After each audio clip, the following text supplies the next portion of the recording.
Hello again, algebra students. Today we're going to spend another day talking about absolute value inequalities, and you saw the same exact slide in the last lesson. So we want to make sure that you're remembering things like when I have an absolute value like this, and it says that the absolute value is less than some number, less than C. But again, we're not trying to trick you here. I'm saying that for now, anyway, C is going to be a positive number. So our first inequality looks exactly like, oh, I'm sorry, I did that backwards, didn't I?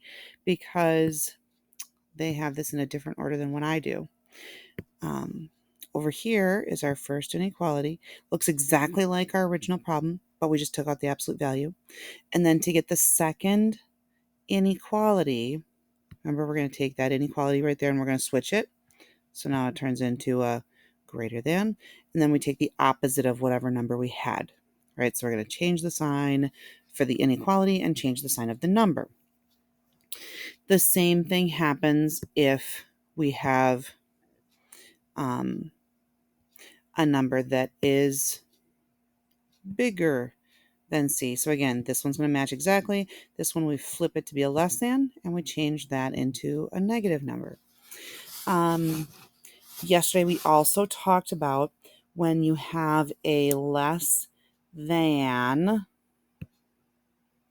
it turns into an and kind of an inequality where we've got the middle section shaded.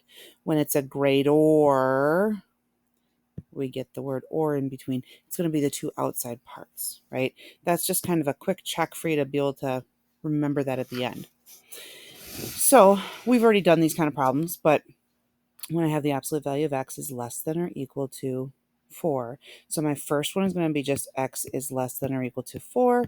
The second one is going to be x is greater than or equal to negative 4.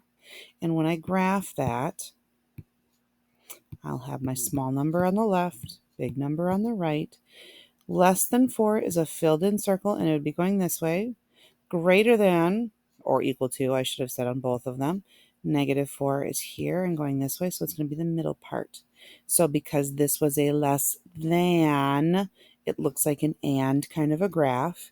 And our final answer then on these kind of problems would be negative 4 is less than or equal to x is less than or equal to 4, which is really just taking these two answers up here, this one and this one, and putting them together into one big inequality. I think it's easier to do that after you see the graph. So you can kind of have things lined up, right? Here's your negative 4, there's your positive 4, all of this shading, that's the x. And we always have less thans. Okay. For this one, we would say x, for my first equation or inequality, x is greater than 1. And the second one is going to be x is, switch it to less than, switch it to a negative 1. So when I graph that, here's my negative 1 on the left, positive 1 on the right. Both of these are going to be open circles. Remember, they're always going to match for these absolute value kind of problems. And x is greater than 1 is an open circle going this way to the outside. X is less than negative 1, open circle, going to the left. And because it's the two outsides, it would be an or kind of a problem. Now, I know that it might be tempting to just put the word or right here, but we would really like it to kind of match up with the graph better. So I would rather have the x is less than negative 1 here, or x is greater than 1 here. And the third one, you know this is kind of a trick question, right? I'm saying the absolute value is less than a negative number. Well, less than a negative number is going to be a negative number, and an absolute value cannot be equal to a negative number. So, no solution. In this problem now, so we're solving and graphing. We're going to write our two inequalities, and then we solve them both. We'll get them graphed and then finish up by writing our final inequality answer. So my first one is going to look exactly like this problem, but without the absolute value. So x minus 1 is greater than or equal to 5. The second problem is going to be x minus 1 is, switch it to a less than or equal to, switch it to a negative 5. and we'll add 1. Sorry, that doesn't look that good. X is greater than or equal to 6. Same thing here. Add 1. X is less than or equal to -4. Now, before we graph this, I do want you to be getting used to the fact that you should be able to tell what kind of a graph this is going to be. That's a greater than, a greater than. It should be the outsides, right? The small number is going to go on the left, and since I kind of wrote underneath the number line here, I'm going to say -4 is right here. We'll just say the +6 is right here. Both of them are filled in circles. From the 6, it says that it's greater than, so it's going to go this way. And from the -4, it's a less than, so it's going to go that way. So I will have that X is less than or equal to -4, or X is greater than or equal to 6. In this problem, I will start by writing my two equations. Or inequalities, I'm sorry. 4 minus 3k is less than or equal to 11. 4 minus 3k is greater than or equal to -11. Now, when you're doing this, keep in mind that this negative right here is really, or that subtraction is really a negative that goes with that 3. So now to get rid of the +4, we would subtract 4 on both sides. So -3k is less than or equal to 7. Divide by -3. Because I'm dividing by a negative, I'm going to have to flip my sign. Now, I know that this is going to be a negative answer. 7 divided by -3 is a negative. You could change that to 2 1/3. I'm just going to leave it as 7/3, -7/3. When I follow those exact same steps over here, -11 now plus a -4 is going to be a -15, which works a bit nicer with this -3. So when I divide now, it'll still flip my sign, but a negative divided by a negative is a positive, and that's just a regular 5. So at least one of our numbers turned out to be kind of nice. The -7/3, and again, remember that's really -2 1/3, but remember it's just the smaller number. I don't really care where it goes in the number line. And again, because I kind of wrote underneath the number line, I'm going to move my -2 or -7/3, I should say, way over here, and we're going to put our +5 up here. This is a less than. This should be a middle section, right? These are both going to be filled in circles. Greater than -7/3 would be this way. Less than 5 would be this way. There is my inequality. Then I just have to write that inequality. So -7/3 is less than or equal to x is less than or equal to 5. In this problem, remember what we did with all of our absolute value equations. You can't write your two problems until the absolute value is all by itself. So I have to get rid of that subtracting 4 before I try to write my two problems. So let's add 4 to both sides of the inequality. And I'm going to get that the absolute value of 3 plus r is less than 4. So 3 plus r, weird r, sorry, is less than 4. And 3 plus r is greater than -4. So we can solve this. Let's get rid of the 3. And I'll have that r is less than 1.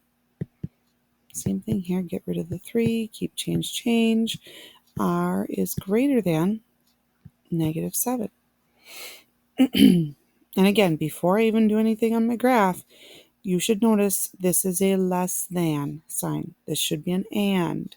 So I've got my -7 on the left, +1 on the right. They're both open circles. And to go less than 1 is going to go this way. To go greater than -7 is going to go this way. It's a middle section. That's an and kind of a problem. -7 less than x less than 1.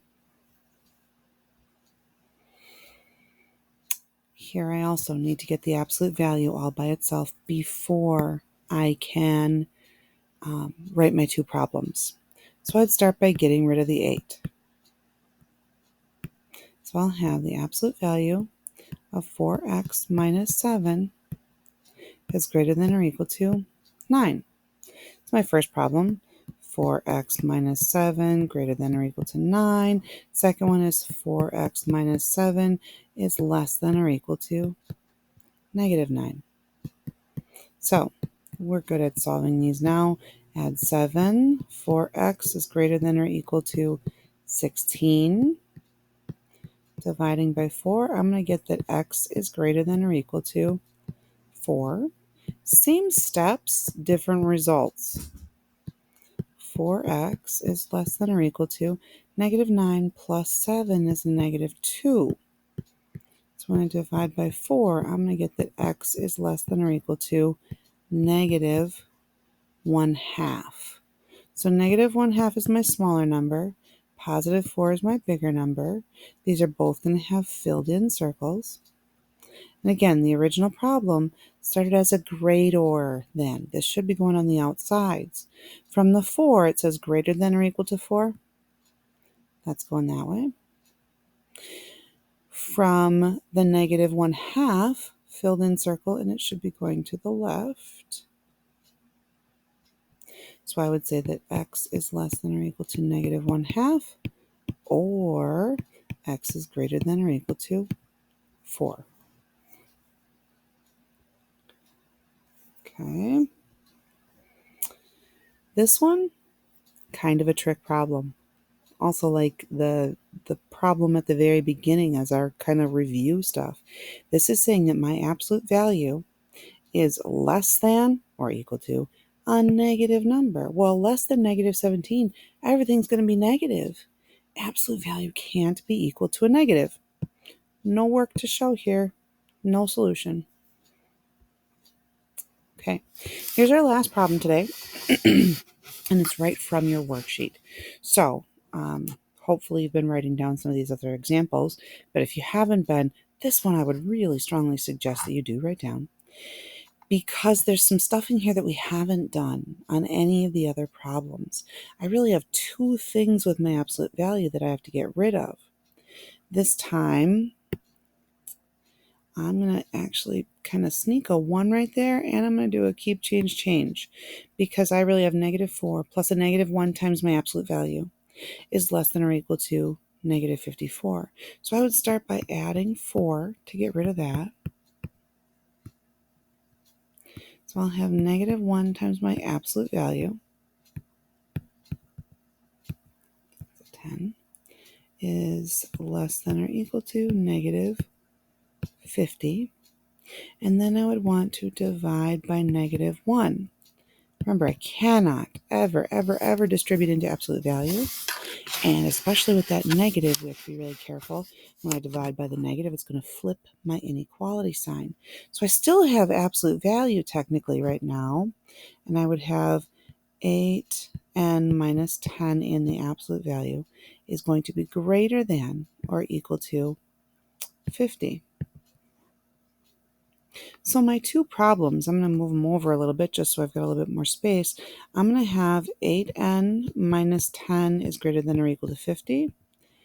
8n minus 10 is less than or equal to negative 50. So first I'm going to get rid of my 10. I have that 8n is greater than or equal to 60. When I divide by 8, I'm going to get that n is greater than or, sorry about that. I don't know what happened there. Greater than or equal to, that will be 7.5. We could write that as a fraction if you wanted to, but I'm guessing most people would just grab their calculator. 60 divided by 8 is going to be 7.5. Same steps over here, but I'll get that 8n is less than or equal to negative 40. So n is going to be less than or equal to negative 5. So I'll have negative 5, which is the smaller number, on the left. 7.5 is going to be on the right. Both of these will be filled in circles. right? And before we take a look at our shading, I need to decide if I think it's going to be a greater than, or I mean an and or an or kind of a problem. I would not bother looking here, because that is before we had some flipping going on and stuff. This is where we need to look. This has a greater than sign. This should look like an or. From 7.5, it says that we are going to go to the right. And from the -5, we are going to go to the left. And actually, because I've got everything all kind of written nicely here and it's in the right order, you could just put the word or in between there, and that'll be done. Now, since we already did one of the problems on your worksheet today, the rest of that worksheet is going to be your practice problems or your homework. Remember the answer keys in Schoology. So if you need to check something, please feel free to look that over. And then when you're done, make sure you take the formative in Schoology. Let me know if you need any help.